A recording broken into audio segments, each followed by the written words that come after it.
अमेरिकी कंपनी ने चांद की सतह पर अपना मून लैंडर उतारकर इतिहास रच दिया है। इंस्टूएटेड मिशंस नाम की ह्यूस्टन की एक कंपनी पहली निजी कंपनी बन गई जिसने सफलतापूर्वक चांद पर अपना लैंडर उतारा है। कंपनी ने ओडेसियस नाम का अपना मून लैंडर चांद के दक्षिण ध्रुव की तरफ उतारा है। लैंडर को उतारते वक्त कंट्रोलर्स का उसके साथ संपर्क कुछ पलों के लिए टूट गया था, लेकिन फिर जल्द इससे सिग्नल मिलने लगा।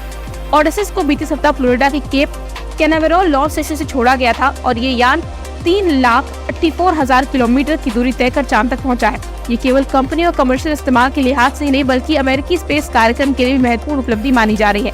1972 में अपोलो मिशन के बाद से अमेरिका ने चांद पर अपना मिशन नहीं भेजा था।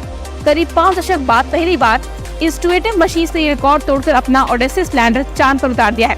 अमेरिकी स्पेस एजेंसी नासा ने ओडेसियस लैंडर के जरिए 6 वैज्ञानिक उपकरण चांद पर भेजे हैं।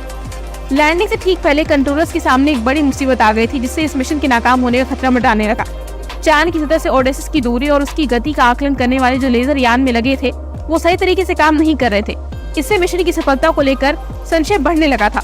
लेकिन अच्छी बात यह रही कि यान में नासा के भेजे कुछ एक्सपेरिमेंटल लेजर भी थे और वैज्ञानिकों ने इसका लाभ उठाते हुए इन्हें नेविगेशन सिस्टम के साथ जोड़ दिया। 23:23 पर ओडेसियस ने चांद सतह को छुआ। पहले तो इसमें रखे रोबोट की तरफ से वैज्ञानिकों को कोई सिग्नल नहीं मिला। कुछ देर बाद यान के संपर्क फिर से स्थापित हुआ, हालांकि कमजोर निकला। इस कारण लैंडर की स्थिति को लेकर कुछ वक्त तक असमंजस की स्थिति बनी रही। लेकिन फिर कुछ घंटों के भीतर इंस्ट्रूएटेड मशीन ने बताया कि ओडेसियस चांद की सतह पर है और वहां से डेटा धरती पर भेजा है।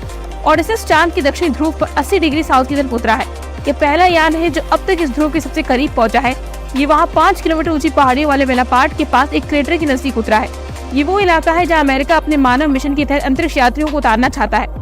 अमेरिकी ऑटोमेसिस मिशन पर काम कर रहा है, जिसके तहत इंसान को चांद पर उतारा जाएगा और लंबे वक्त तक चांद इंसान के रहने की व्यवस्था की जाएगी। चांद पर कई गहरे क्रेटर हैं जहां कभी सूरज की रोशनी नहीं पड़ती। ये इलाके हमेशा अंधेरे में डूबे रहते हैं। वैज्ञानिकों का मानना है कि इन क्रेटर में जमा हुआ पानी या फिर उसके निशान मिल सकते हैं। बर्फ हमारे लिए बेहद जरूरी है, क्योंकि अगर हमें चांद पर बर्फ मिली तो हम इसका फायदा उठा सकते हैं। हमें वहाँ कम सामान लेकर जाना होगा। हम उस बर्फ को पानी में कन्वर्ट कर सकते हैं, इस्तेमाल पीने के पानी के रूप में कर सकते हैं। हम उससे ऑक्सीजन और हाइड्रोजन निकाल कर इनका इस्तेमाल ईंधन के रूप और अंतरिक्ष यात्रियों को सांस देने के लिए कर सकते हैं। चांद पर मानव के रहने के लिए खोज बेहद महत्वपूर्ण होगी। ओडेसियस अपने साथ नासा के 6 उपकरण लेकर गया है।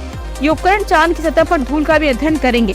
अपोलो में गए अंतरिक्ष यात्रियों ने चांद की धूल को बड़ी मुसीबत कहा था। उनका कहना था कि ये धूल उनके उपकरणों पर जमकर उन्हें खराब कर रही थी। नासा के वैज्ञानिकों का कहना है कि वो ये समझना चाहते हैं कि लैंडर के उतरने से धूल किस तरह सतह से ऊपर उठती है और फिर सतह पर वापस बैठ जाती है। इसमें एब्रे रिडर एरोनॉटिक्स स्कूल के छात्रों का बनाया गया एक कैमरा भी है, जो उस वक्त एक्टिव हो जाना चाहिए था जब लैंडर चांद की सतह से 30 मीटर दूर पहुंचेगा। ये कैमरा उस वक्त की तस्वीरें लेने के लिए बनाया गया था जब लैंडर चांद की सतह को छुएगा।